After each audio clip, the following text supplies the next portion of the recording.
कपासे लायन्सचे. चांगला सामना रंगला आणि त्या सामनाचा निकाल तर कपासे लायन्सच्या बाजूने लागलेला आहे.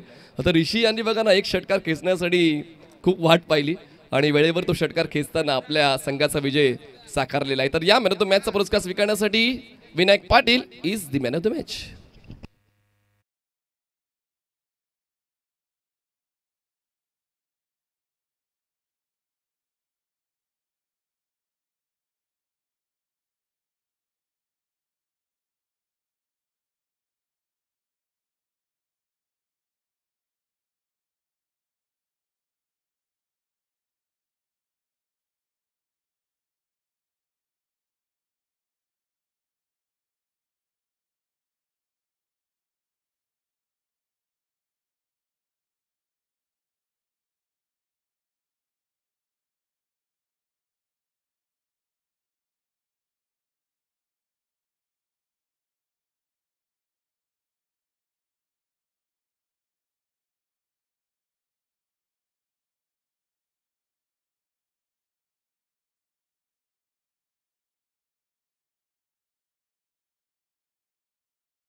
असलं भाऊंना विनंती करतो आपण या committee member Saphale premier league यांच्या शुभ हस्ते आपण मॅन ऑफ द मॅचचा पुरस्कार देणार आहोत विनायक पाटील.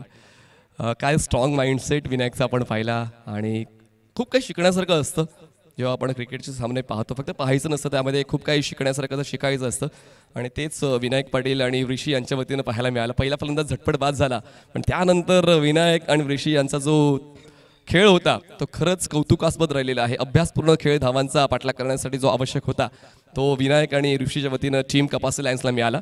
असलं भाऊंच्या शुभ हस्ते आपण हा मॅन ऑफ द मॅचचा पुरस्कार विनायकला देतो. Vinayak what a match. 80चं टार्गेट सेट झालं होतं. पहिल्या डावात शेवटचं षटक तुमच्या बाजूने जागा गेलं नव्हतं. काय माइंडसेट होता डाव सुरू होण्याच्या अगोदर, सेकंड इनिंगच्या अगोदर? माइंडसेट क्लीन होता.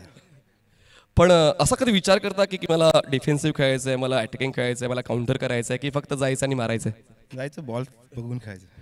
खेळपट्टीत जसं मी उल्लेख केला की 4 दिवस तुम्ही अगोदर आगरी प्रीमियर लीगमध्ये खेळलेला आहात, तर काय सांगाल तुमच्या युटीडीबद्दल, कपासे लायन्स टीमबद्दल?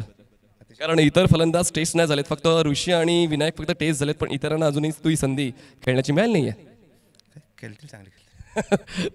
थकलेले आहेत तर नक्कीच विनायक यांना आपण मॅन ऑफ द मॅचचा पुरस्कार दिला आहे. एक चांगलीच फलंदाजी, 62 नॉट आउट आणि ज्यामध्ये मॅच विनिंग 50 सुद्धा राहिलेली आहे.